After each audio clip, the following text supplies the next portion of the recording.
So yesterday we got the news that Emmanuel Forbes will be getting surgery to repair a torn UCL in his thumb.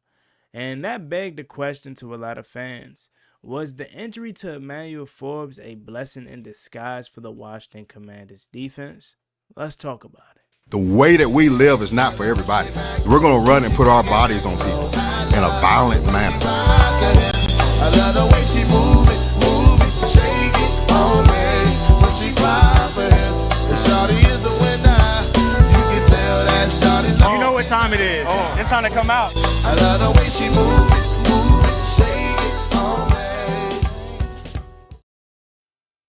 YouTube, what's going on? It's Juan Gotti here. We another Washington Commanders video, and in today's video, I'm coming on here with a video where we're going to be talking about is the Emmanuel Forbes injury a blessing in disguise for the Washington Commanders. So without further ado, let's get straight into today's video. Before we do, make sure you guys go down below, leave a like on this video, subscribe to the channel if you are new, turn on post notifications so you get notified when I upload new videos like this to the channel. We're on the road to 8,000 subscribers. Please help me get there as soon as possible. Thank you so much. Let's get straight into today's video. So I first want to start by saying this again.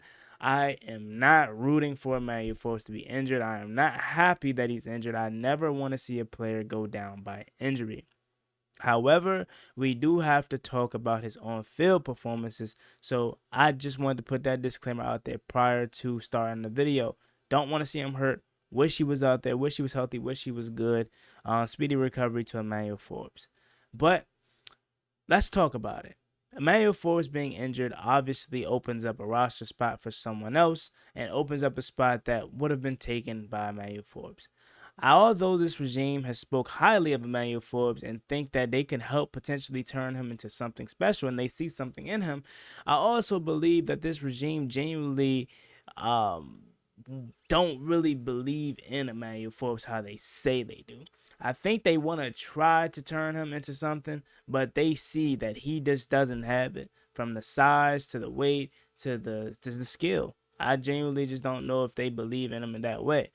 And Emmanuel Forbes being injured allows them to see what life is without Emmanuel Forbes. So, in fact, if they try to trade him in the offseason or, in fact, cut him, which I doubt that happens, but they can see what life without him is going to be.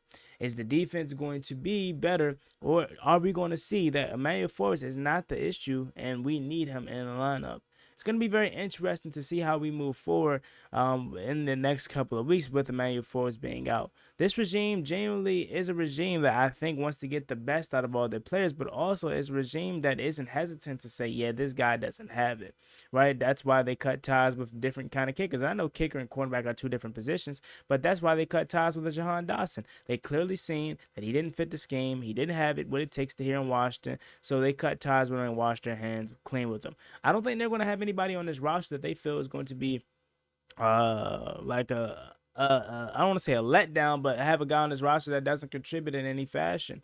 So I genuinely believe at the end of the season, Emmanuel Forbes could be gone. Like, that is a reality that we have to, take for what it is. Jamin Davis, no fifth-year option, so he's most likely gone at the end of the year. And Emmanuel Forbes potentially could be gone at the end of the year, whether that's via trade or if we just decide to cut ties with him after his second year. It's 2 injuries to Emmanuel Forbes to start off his career. He's already coming off a really bad rookie season, and he didn't have the best game of week 1. I'm not going to act like he had the worst game because everybody was bad, so it's not fair to just single out Emmanuel Forbes. But however, Emmanuel Forbes is the first-round pick in that secondary. He is the guy that we look to potentially lead the secondary and be the best part of this secondary, and he has been far from it. I genuinely think Emmanuel Forbes is a guy that could be in this league, that can play in the NFL, but just in a rotational guy and maybe a third, fourth string cornerback, but not a guy that you put out there to stick top receivers because he gets torched every single time.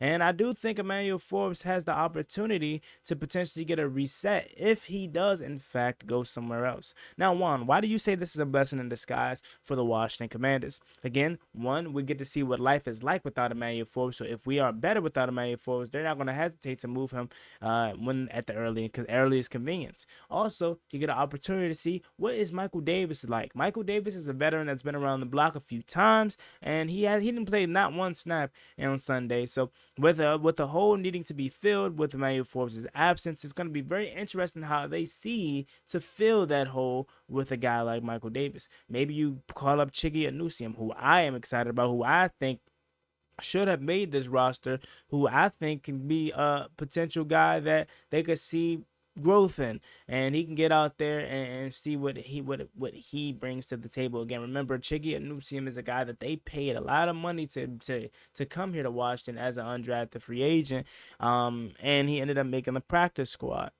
I definitely don't think this defense is going to suffer without Emmanuel Forbes. I think we have an opportunity to maybe be better, if not better, neutral, but it ain't going to be like, oh my God, if we needed Emmanuel Forbes, if Forbes was out there, he would have made that play. Because let's be real, Forbes is not making those plays. And I'm already prepared to get the comments of, oh, you're hating on Forbes. Oh, you think Forbes is this, is that. You're a terrible fan. I'm not a terrible fan. I just have a different opinion on Emmanuel Forbes than you may have a different opinion on Emmanuel Forbes. Doesn't make me a terrible fan at all. At the end of the day, I'm a fan. I love this team, and I would do anything to see this team win. But I'm also a realist. I keep it real in my videos. Emmanuel Forbes has not been good, and he hasn't shown why we should have selected him in the first round. In fact, he's shown nothing but the opposite of why he should have been a late round pick. Emmanuel Forbes is a guy that, again, is a rotational cornerback at this point, and I genuinely think it's not the scheme. I think it's a guy that just doesn't have the talent to play at this level in a starting role, because it's no way you're telling me Joe Witt Jr., Dan Quinn has a scheme there in Dallas. They bring it over here in Washington, and all of a sudden it just goes to poop. It goes to poop. That doesn't sit well with me. That just makes me feel like we don't have the talented players enough on the back end that can run this game to the perfection. Because let's be real, who the heck was Deron Bland a couple years ago? No one knew who he was. Who was Trayvon Diggs a couple years ago? No one knew who he was unless you're a Cowboys fan or an Alabama fan. You didn't know who he was. You didn't expect him to turn into this interception monster. Dan Quinn helped mold that, right? You go back to the Legion of Boom. Again, he helped mold that. We obviously knew who Richard Sherman was. All those guys was like, we're not going to say that, but like he helped mold those guys into the Legion of Boom, so, along with Gus Bradley. Like, these guys have schemed. These guys have seen defense play at the top level. Dan Quinn took Mike Nolan's defense, which was one of the worst in 2020, and automatically turned it into the best defense in the NFL 1 year later. How is it that Washington, every time somebody comes to Washington, they have this great track record of potential of turning a team into something special, and then they get to Washington and then it just doesn't work? Why is that? Do y'all ever take time to just think maybe we don't have the personnel on this team, on this roster, to run it the right way? It's not always the coaches. It's not always the coaches.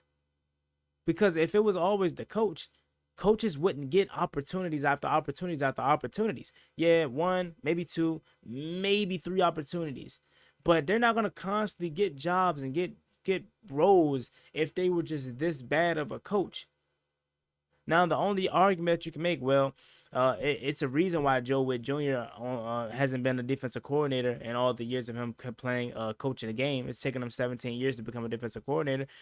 While that may be true, that it took him long to become a defensive coordinator, that doesn't mean anything. There are a lot of people that are in lower roles on teams, offensive quality control coaches, scout team coaches, people that are just assistants to an assistant. Those guys know ball. They just don't have the proper role and working their way up. Whether it takes 1 year, 2 years, 3 years, 4 years, 5 years, 6 years, 7, 8, 9, 10, it doesn't matter. They're going to get the opportunity, and your time comes when it comes. So, shoot, it doesn't matter if Joe Witt Jr. took him 17 years to get a job. Doesn't matter.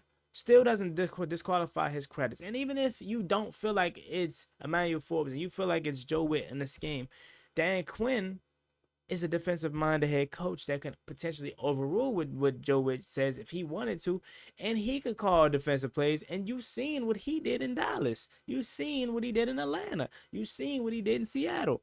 So, again, I don't want to harp on Emmanuel Forbes. I don't want to make him feel bad or just make him feel like he's trash. It's just simply, guys, it was a bad pick. It wasn't it. We shouldn't have drafted him in the first round at least, and we reached. We had opportunities to get Christian Gonzalez. We had an opportunity to get Deontay Banks, who I would take at this point. We had an opportunity to get Joey Porter Jr., who didn't go into the second round. There were other options around Emmanuel Forbes, and we just simply selected the wrong one, and fans are disappointed that we did. It's not that we want to give up on it. I guarantee you, every single person that echoes what I say, because again, I know not every single person is going to agree with me. I know there are some Forbes riders and that thinks it's the team, it's not him, he's really good. But the people that believe what I believe or think what I think, we do not want to hate on Emmanuel Forbes. You think we put on this hat, we put on a jersey, we put on anything Commander related to hate on the team? Why would we do that? That's literally like, that's not real. We're passionate. We say what we feel. We worry. We concerned. We voice our opinion, whether it's good or bad, because we care. If we did not care about this team, if we did not care what Emmanuel Forbes did, if we did not want to see him be great, would we be talking about Emmanuel Forbes right now? No. We're talking about Emmanuel Forbes right now because he's been a disappointment. We wish he wasn't a disappointment. We want him to be good, but he just simply hasn't. And I think this Sunday and the weeks coming up without Emmanuel Forbes, we're going to see that the defense is not going to be any worse without Emmanuel Forbes. It's not going to be, oh, if Forbes was out there, he would have stopped that. It's going to be, oh, dang, Emmanuel Forbes not out there, I ain't even peep. That's how I feel. Could I be wrong? Could they come out there and look worse and say Emmanuel Forbes, oh, we needed Emmanuel Forbes to do this? Or if Emmanuel Forbes was in, he's a big blow to this team? Maybe, but I highly doubt that, because when he was out there, it was no better. I definitely don't know if this is a soft exit plan for the Washington Commanders, in the sense of like, oh, tell Emmanuel Forbes to go get, the surgery so we could have him miss most of the first quarter of the season to plan a soft exit, and then maybe release him or cut him at the end of the year. I'm not really sure, but I've been seeing that circulating around Twitter, and saying, oh, maybe this is a way that they could try to force Emmanuel Forbes out, or plan his exit without telling him up front that he's not good enough, or just straight up benching him and just not playing him. They put him on a shelf for 6 weeks so they don't have to worry about suiting him up and just say it as, oh, he got hurt. Maybe, I don't really know, but this regime doesn't strike me as a regime that's gonna move grimy like that. They strike me as a regime that's gonna keep it 100 and tell you up front, like, you're just not simply good enough for us, and unfortunately we have to move on. But that's what it is. It's a business. So let me know what you guys think about this video down below in the comment section. Do you think the Emmanuel Forbes injury is a blessing in disguise for the Washington Commanders? Or do you think the Washington Commanders are going to struggle without Emmanuel Forbes in the lineup? Leave your comments down below. As always, me boy Juan Gotti. Like, comment, and subscribe to the channel. Don't forget to use promo code Juan Gotti on SeatGeek to get $20 off your first purchase. You have a blessed one. Stay safe. Be easy. Peace.